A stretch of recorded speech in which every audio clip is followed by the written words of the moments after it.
Welcome to this episode of Hear It From a Husky. I'm Dr. Laurie Fiorenza, and today I'm joined by Jim Geovanes, Director of Intramural Sports, and Leen Alaraj, a senior here at OPRF. We are going to talk about girls flag football. Welcome. Thank you. Hi, thank you. Thank you so much for joining us. Recently, the IHSA identified girls flag football as an official IHSA sport. Jim, can you share the importance of this decision and kind of talk about the journey OPRFHS has had with this sport? Yeah, the journey started about 2008 when we came back with quote unquote powder puff football at homecoming like most high schools did. Yeah. And the girls were playing a 45-minute game but practiced for 3 weeks. And at the end, we're like, now what? Fast forward to 2022, I got a phone call from Gustavo Silva, who's with Bears Outreach, the charitable partner of the Bears, and Juliana Zavala from Chicago Public Schools looking to expand into the suburbs. And before the conversation was over, I offered OPRF to be a site for 2022 in February. And by the fall, we were playing, and I was named a league commissioner, which was a pretty cool opportunity for me. Yeah. So as that integral part of bringing this sport here to OP, what was your motivation and what do you hope happens with this sport over the next several years? I just knew there was an opportunity there for girls who weren't in traditional fall sports to have an opportunity to play a sport, and it was instantaneous. Leen had played on our boys team for a couple of years, and she was really a champion to start recruiting other girls. And in our first year, not just me, but Coach Tank, who's no longer with us, had a team of 40 girls in a matter of days. So it was great. So Leen, tell me a little bit about your role on the team.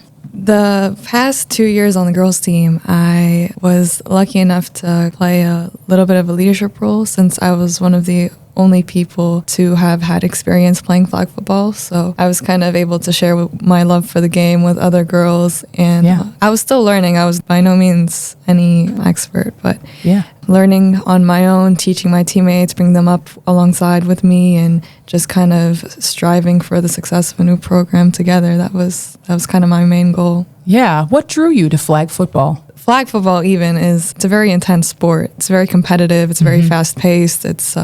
There's always something going on, and everything's always quick transitions. And I feel like it builds a lot of community. You have to be really close and trusting to the people that you play with to be able to do the things that you need to do. So that's kind of what drew me to the game the most. It's also just really, really fun.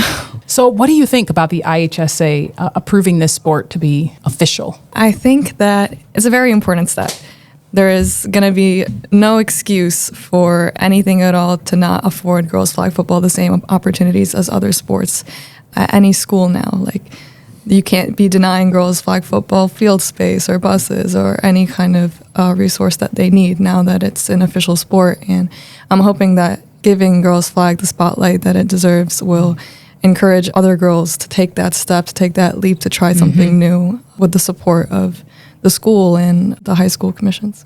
Yeah. Jim, what do you see as the overall impact of this decision and women in sports? It is limitless. With flag football in general, both men's and women's being an Olympic sport in 2028, with the IHSA having a state series, with 35 NAIA and JUCO schools as close as Rockford having collegiate programs, to having scholarship opportunities. This is the tip of the iceberg for what we're about to do. And, I've been so lucky in my tenure at OPRF to be a part of so many cool programs like Huskie Athletic Council, Operation Snowball. I was a baseball coach for 18 years. I have a state championship under my belt. But this is going to be my legacy. Like, when it's all said and done, I'm just so grateful to have my fingerprints on this and just watch this thing take off, because it means a lot to me.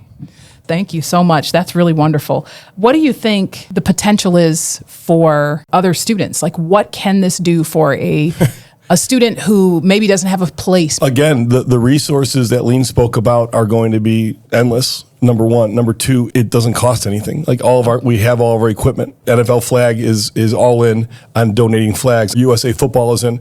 We're backed by the Chicago Bears, Nike, Buffalo Wild Wings, and Visa. So we have corporate sponsorships, and they're all in and they're behind us. So again, it's limitless. Now, for like the kid who isn't an athlete, who wants to maybe go into TV, radio production, we have spots for them. Someone wants to be a statistician, we have spots for them. Someone wants to be a videographer, we have spots for them. So, as this thing grows and we become officially official at the high school, the opportunities will be endless, and we're going to be looking for students to fill those roles for sure. So lots of spaces for people to find themselves. Lots of spaces. Place to matter. Yep. Part of the community. Yep. Leen, I understand that you just won the National Football Foundation Scholarship. Tell us a little bit about that. Yeah, so I was nominated by Coach Geovanes. It was for community service, academics, and athletics. So I was very lucky and very honored to have that recognition. Yeah. And I know that it's going to open up so many doors for so many other girls, even if they don't want to pursue flag football in their college or higher levels. I think that it's an amazing opportunity. It's an amazing way to get girls into flag football, and she's being humble, Dr. Fiorenza. She's being humble. I'm going to speak for her if you don't mind. Yeah. Leen, the scholarship's been around for 40 years, and Leen is the second girl to ever win it, the scholarship, number one. Number two, out of the hundreds of people who applied, she's the only girl who won this year. So she is a trailblazer. Remarkable. She's a trailblazer, but she's also very humble. It seems like you're on a good path. You've won this great scholarship. You are humble. Thank you. Amazing. Thank you so much for joining us. Appreciate you guys. Always. Thank you so much. Thank you. Thank you for listening to this episode of Hear It From a Husky. Stay tuned for more from our Husky faculty and students making an impact.